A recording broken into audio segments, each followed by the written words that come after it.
Welcome to the Deep Dive. This is where we take your sources, articles, research, maybe even your own notes, and really pull out the key insights. Today we're tackling a really important topic, Black representation in Hollywood films. You've given us a great stack of sources, everything from historical takes to recent stats. Our mission to unpack the gaps, the changes, and, well, what authentic portrayal actually looks like on screen. Okay, let's get into it. So we've definitely seen, more diversity on screen numerically over the years, but the sources suggest it's maybe not always what it seems. Historically, things shifted from those really overtly demeaning caricatures, think Birth of a Nation, rooted in minstrel shows, towards things that look more complex. Right, and what's fascinating or maybe disturbing is how those early stereotypes, Jim Crow, Sambo, Mammy, they didn't just, vanish. They sort of evolved. They often became subtler, but still limited the kinds of roles available, the depth.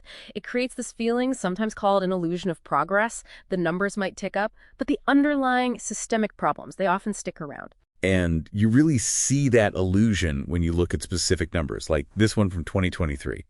39 out of the top 100 grossing films had 0 Black or African-American female characters. None. Wow. 0. That's nearly 40%. Yeah. So let's switch gears slightly. Look at Black male leads. Even with overall diversity kind of inching up, Black actors are still way less likely to be the lead compared to just being in the film. In 2024, I think the number was 5 out of 103 lead actors in top films were Black men. Only 5.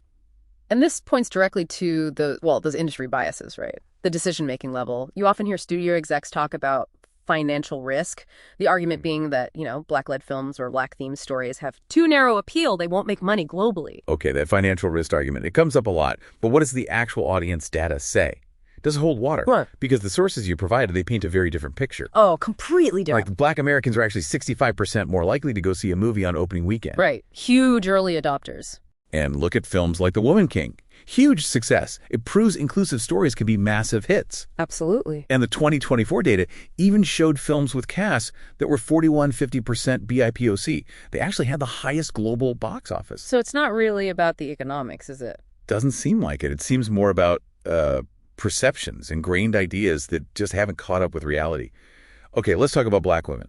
We are seeing more Black women filmmakers getting behind the camera, telling their own stories, like Till, which is great, but there's this really complex thing happening with the strong Black woman trope. Ah, yes, that label, it sounds positive, right? Like praise for resilience. But it puts this immense pressure on Black women. Be perfect, handle everything, suffer quietly, don't show weakness. It almost dehumanizes them, makes them seem like super beings, not just human. And that can have real negative impacts on mental health. It's a tough paradox. And even with those strides, like more women directors, Black women still face what some sources call intersectional invisibility. Meaning they're overlooked because they're women and because they're Black. It's a double hit. And the numbers show it. 2023 again. Only 30% of leads were women or girls overall. And get this. Only 1 out of 8 Black directors on top-grossing films was a woman, 1 in 8. And if you connect that to the bigger picture, colorism is still a huge issue. It's got deep roots, back to slavery, favoring lighter skin. And Hollywood often keeps that alive, maybe unconsciously sometimes, with this idea of tolerable Blackness, casting lighter-skinned actors even for characters written as dark-skinned, which is unfair to the story.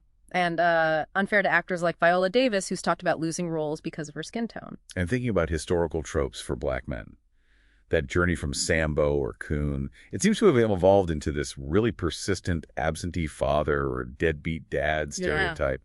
It's still surprisingly rare to just see Black men as, regular, present, loving dads. Yeah, that stereotype is damaging and pervasive. But there is good news here. Black creators are actively pushing back. They're flipping the script, as one source put it. Shows like Blackish, movies like King Richard. Yes.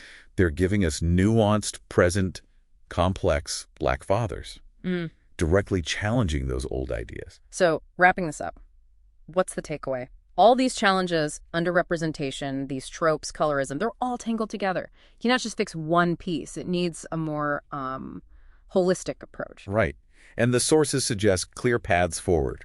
More Black creatives in control, behind the camera, in the writers' rooms, actively calling out and challenging colorism in casting, investing in stories that show the full range of Black experience, not just trauma narratives. Crucially important. And really interrogating those studio risk calculations. because the data, it just doesn't support them. Diversity sells. Yes, Lee. Real change has to be systemic. So for you listening, think about your own viewing habits. What stories do you seek out? What do you support?